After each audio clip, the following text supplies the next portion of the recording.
Well, welcome to another edition of TechTime, and today we're going to talk a little bit about some compressor windings and some solenoid testing.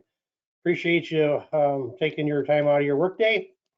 Got any questions? Here's some websites you can give us, send us an email, give us a call, anything that we do. Tech support's here to help take care of any questions you guys may have. You hear from me today. I'm Jim Strandlund, one of the technical services specialist teams. Our phone numbers are there if you need to get a hold of us. If you don't have it, my email is there as well. If we can help you out, let me know. We're hosted by Intertech University, intertechuniversity.com, and you can get into our YouTube channel. We got a bunch of these programs and trainings there for you to watch. And here's our technical service members team. Changing daily, but we got a good crew out there to help you out. Just give us a call. And don't forget that the support site we have nowadays, service techs can be added to that, and there's a lot of detailed information and helpful for them there. Contact your territory manager, your company guys, and get your members signed up for it, all your workers and employees, etc. So we'll talk about things about compressor windings on a three-phase compressor bearing unit, okay? Most all of Intertech's variable speed geothermal heat pumps use an inverter-driven compressor today. This gives us the availability for unlimited speed ramping with engineers' design parameters and increase our efficiency of operation. Testing a three-phase compressor is different than a regular reciprocating compressor. Three-phase compressor still has a three-terminal post like the reciprocating compressor.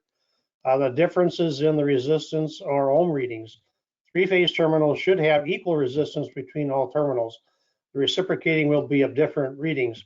Remember, every person's voltmeter, amp meter, ohm meter may be a little bit different, so we want to get really close. But using a good meter is going to be very critical in your testing. Sometimes it's also in our units hard to reach the pins, so we really like to recommend using the alligator clips as showing here.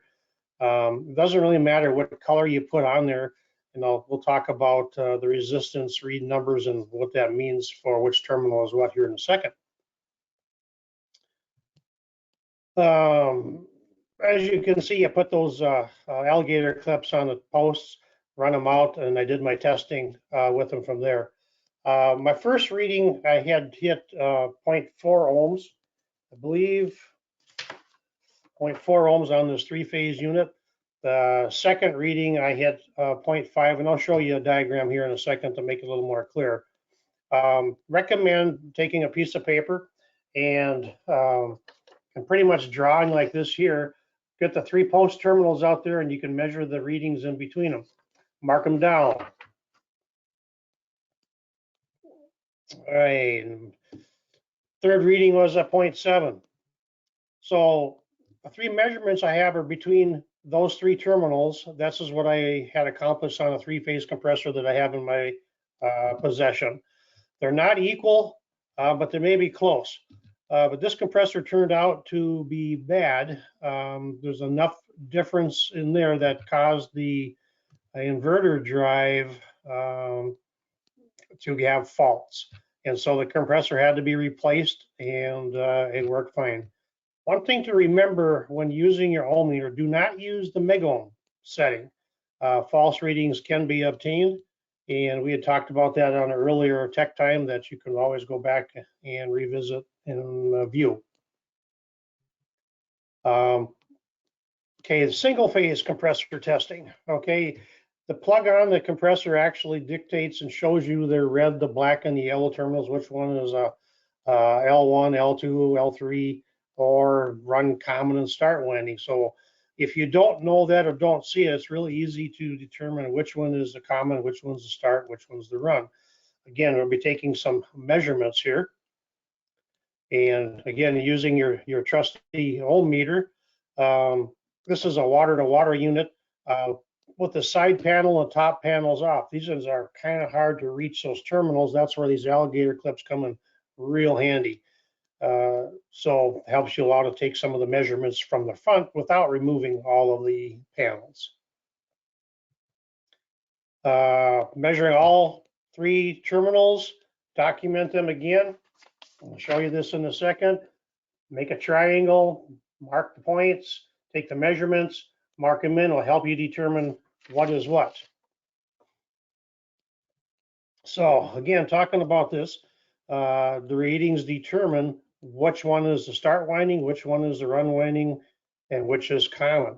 So the measurement between, on this diagram, the red and the yellow was 2.5. That is the largest number that we obtained. So we know that the farthest point to your left, the black one, would be the common, because we are measuring the accumulation of the start winding and also the run winding.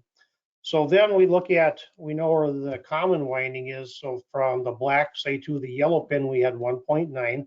So that's higher than the 0.6. So that tells me that the yellow mark would be the start winding. And again, the 0.6 would mean the run winding on the red.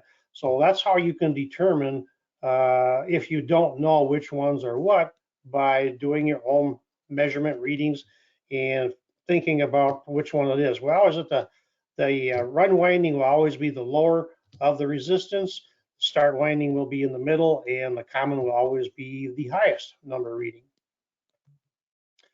When you start doing on our Copeland compressors, the Y2 or the second stage, second speed solenoid testing, there's an internal solenoid that gets energized from the Y2 terminal typically, which creates the compressor to go into its second stage of operation. One thing to remember, that the compressor power plug actually converts AC electricity to a DC electricity. So you have to measure the power in DC if you're measuring at the plug. I'll show you this in a second. But make sure you have a meter that can read DC voltage as well.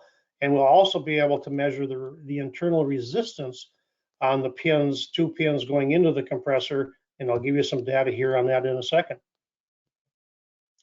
The Copeland plug typically tells you that there's a 24 volts AC going into it, but the output is 24 volts DC, because there's a rectifier built into the plug itself that converts it over. So bear that with in mind. Now, when we're measuring the resistance, what does that mean? Well, Copeland has an application engineering technical bulletin that will tell you which measurements for the solenoid resistance values there would be. It's dependent upon the model. K4 versus the K5 Copeland scrolls have a different resistance. And I believe I will get a better screen here for you to write down the numbers. The new K5s could have a couple of different resistance numbers when you're ohming them out. All the K4s were at like 33.6 ohms. K5s can be anywhere from 350 and or also 1640 ohms, depending on the version. Again, measuring the resistance of the compressor that I have on this water-to-water unit, it came out with 1,573 ohms. And here's that chart that I was talking about. The technical bulletin shows you approximately where those numbers are. Again, meters can be a little bit different or a little bit off. So at least I know I was pretty close to the source A, and that compressor is working good. So numbers to remember are these 3 resistances. If you ever have a question, if you get no resistance, there's something wrong with the internal solenoid, and it may need to be replacing the compressor. Also remember, as most of you guys already know, but check each terminal to ground and make sure that it's not shorted out. Direct ground as well, another way. Make sure you use the measurements on the resistance solenoids or on the compressor windings, and use a good ground, typically on the copper pipe off of the compressor is the best way to do it. Just make sure you double check your values as well. And with that, keep in mind that Intertech University has a complete list. All the TechTime